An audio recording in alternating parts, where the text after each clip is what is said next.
Aujourd'hui, je vous raconte une des histoires les plus effrayantes qu'il m'ait été donné d'entendre.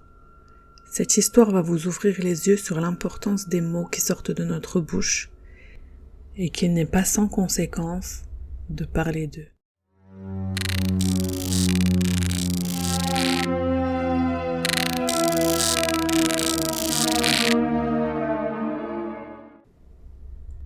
Je suis un jeune homme normal dans une famille pauvre. Ma famille est constituée de 7 personnes. Mon père, ma mère, 3 garçons et 2 petites filles.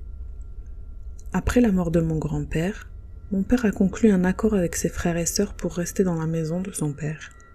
Il leur a versé à chacun le montant de sa part en argent, afin de devenir propriétaire de la maison. Cette même maison où nous allons vivre un cauchemar. C'est une maison ancienne, en bois, à 2 étages, un peu à l'écart de tout. Quand on a besoin de quelque chose, on doit se rendre au village le plus proche pour se la procurer. On n'a ni eau ni électricité dans la maison. On a seulement un puits et on utilise des lampes à huile pour s'éclairer la nuit.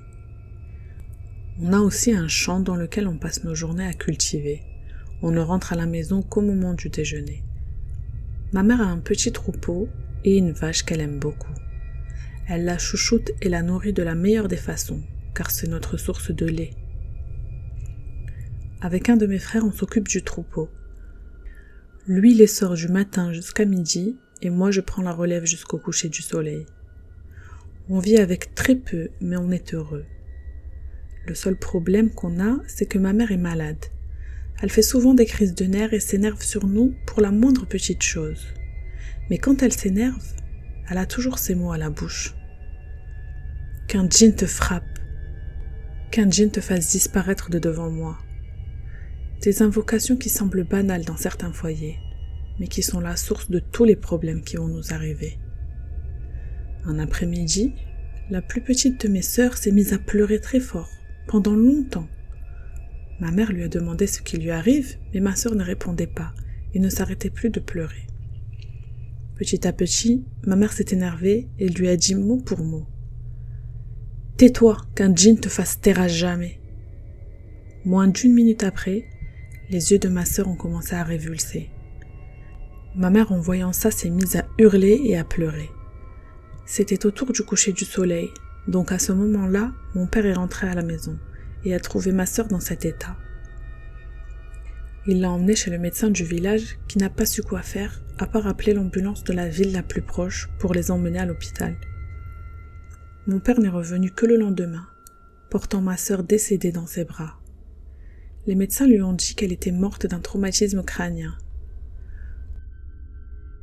Nous sommes restés en deuil un long moment, sans soupçonner que la vraie raison de la mort de notre sœur était tout autre. Plusieurs mois après, ma mère est allée à l'écurie pour nourrir sa vache et la traire. Tout allait bien, jusqu'au moment où la vache fit un mouvement brusque et renversa le seau de lait. Ma mère s'est encore une fois énervée et a commencé à pester. « Qu'un djinn te frappe et t'emporte de devant moi !» Elle est rentrée à la maison énervée. Mon père est revenu du champ et nous nous sommes installés pour manger à la lueur de notre lampe à huile. Quand tout à coup, on entend des bruits provenant de l'écurie. La vache est en train de s'étouffer et elle fait un bruit impressionnant. Mon père est allé voir ce qui se passait, peut-être un voleur, ou une piqûre de serpent ou de scorpion.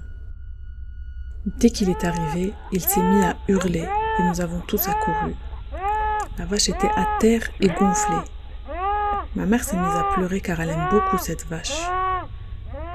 C'est de ma faute, c'est moi qui lui ai sauté de se faire frapper par un djinn tout à l'heure, car elle m'a renversé le seau de lait.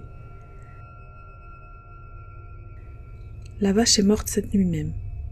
Mon père a fait appel à quelques amis et ils l'ont attachée pour la traîner jusqu'à une colline pour la laisser là-bas. Jusqu'à présent, je n'ai toujours pas commencé à vous raconter notre expérience avec l'horreur. 3 jours après la mort de la vache, nous avons dîné et chacun est allé dormir. Au milieu de la nuit, ma sœur s'est levée pour aller aux toilettes. Peu après, on a tous été réveillés par ces hurlements. Nous sommes tous descendus voir et ma sœur continuait à hurler hystériquement. « Qu'est-ce qu'il y a ? Qu'est-ce qui se passe ?» Mais rien. Elle est incapable de se calmer pour nous répondre. Elle est sous le choc. Mon père s'est mis à réciter sur elle du Coran jusqu'à ce qu'elle se calme pour lui reposer la question. Et là, elle nous répond une phrase très difficile à croire. Mais d'après ses hurlements, je ne pense pas qu'elle soit en train de nous mentir.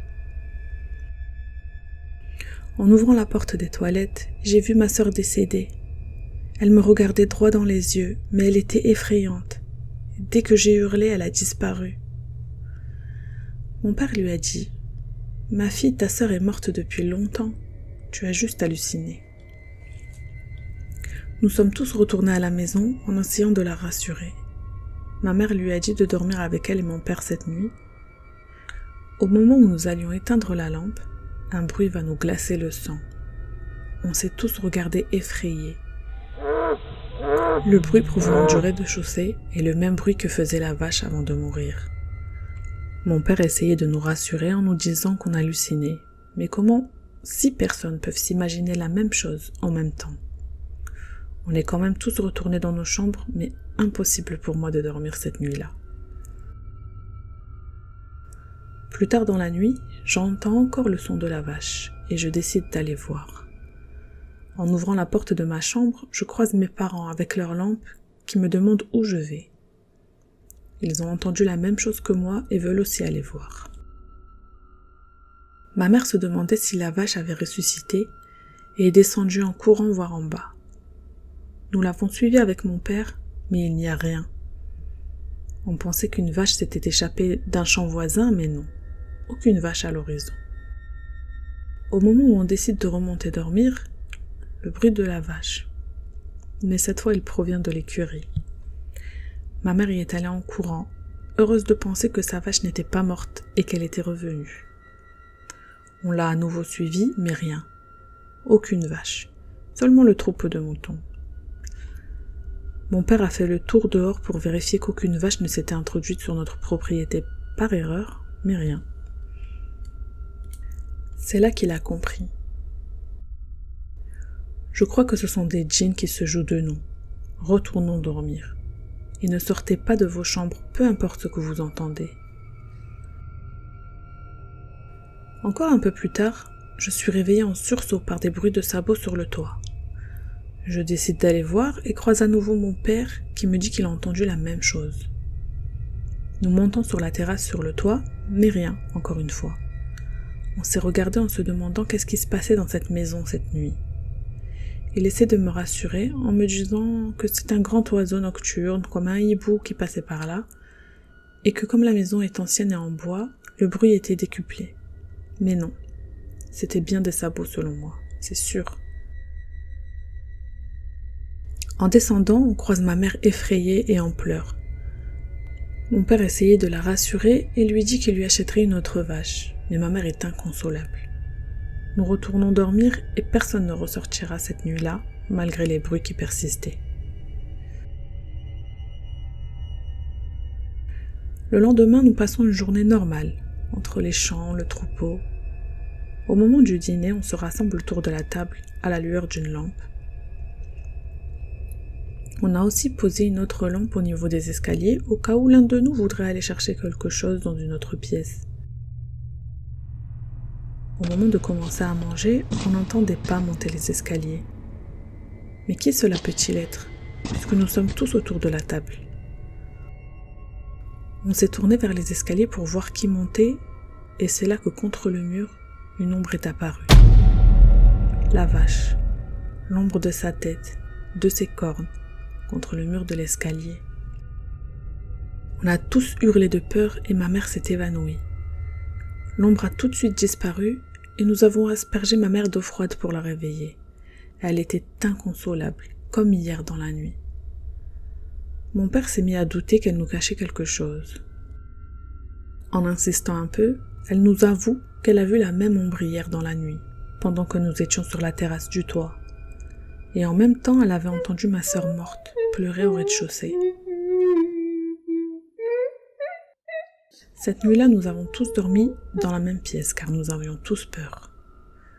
Au milieu de la nuit, toutes les fenêtres de la pièce se sont ouvertes brusquement en claquant violemment contre les murs. Tout le monde s'est mis à pleurer de frayeur et mon père s'est levé fermer les fenêtres en récitant du Coran. N'ayez pas peur, c'est juste le vent. On n'a même pas eu le temps de nous remettre de ces émotions qu'on a entendu les sabots de la vache faire des allers-retours au rez-de-chaussée. Tout le monde était en pleurs, sauf mon père et moi. Et bien qu'on était aussi très effrayés, on essayait de les rassurer. Le bruit s'arrête et mon père nous dit « C'est bon, quoi que vous entendiez, ne bougez pas d'ici. » Et il a fermé la porte. Le calme n'a pas duré longtemps. Quelques instants plus tard, on a entendu un arbre proche de la maison s'effondrer. On entendait même les branches se casser, comme si quelque chose de très lourd était tombé dessus. Mon père décide d'aller voir, et ma mère me supplie de le suivre pour ne pas le laisser seul dehors la nuit. Une fois dehors, l'arbre n'a rien. Mais alors qu'est-ce qu'on a entendu? Je regarde de tous les côtés pour comprendre, et en posant mes yeux à côté du puits, je vois une vache.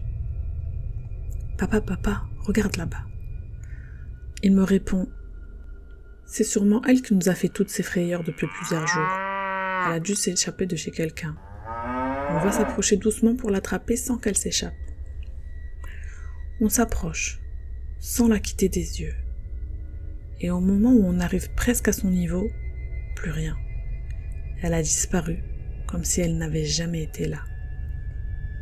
Mon père est effrayé et commence à réciter les versets du trône avant de me dire « Viens, on rentre, avant qu'il nous arrive quelque chose ici. » En remontant, on trouve à nouveau ma mère et mes frères et sœurs effrayés en pleurs. Quoi encore? Ils nous disent que pendant qu'on était dehors, ils entendaient des pas sur le toit. Nous sommes montés en courant, mais rien encore une fois.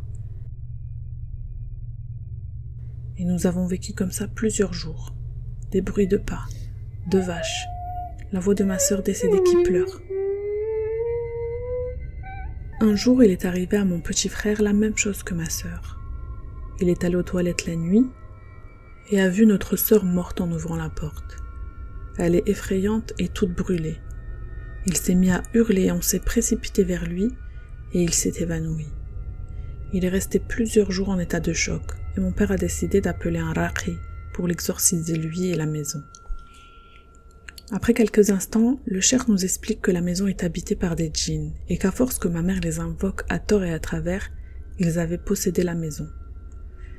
Ils revenaient tous les jours pour exorciser la maison et tous les événements se sont amplifiés. Les sabots, les pas, les pleurs de ma défunte sœur, de plus en plus forts et de plus en plus effrayants, jusqu'à cette nuit décisive où nous avons décidé de nous en aller de cette maison. Nous dînions comme d'habitude, à la lumière d'une lampe, jusqu'à ce qu'on entende des pas dans les escaliers. À nouveau, on se retourne tous pour voir qui monte, et là, ma sœur morte. Nous la voyons tous, exactement comme ma petite sœur l'a décrite. Nous avons tous hurlé de peur et elle est redescendue en courant. Le matin même, nous sommes allés vivre chez le grand-père de ma mère en attendant de trouver une solution pour ne plus jamais retourner dans cette maison. Ma mère a commencé à être de plus en plus malade. Mon père l'a amenée chez plusieurs médecins, plusieurs raqis, mais son état s'aggravait de jour en jour. Au bout de 2 ans, elle n'avait plus que la peau sur les os et elle est décédée. Après son décès, mon père, mes frères et sœurs et moi avons décidé d'aller en ville, commencer une nouvelle vie et laisser tout ça derrière nous. Cette histoire vous ouvrira peut-être les yeux sur ce sujet qui touche beaucoup de foyers. Les mots ont un sens et certains ont des conséquences terribles.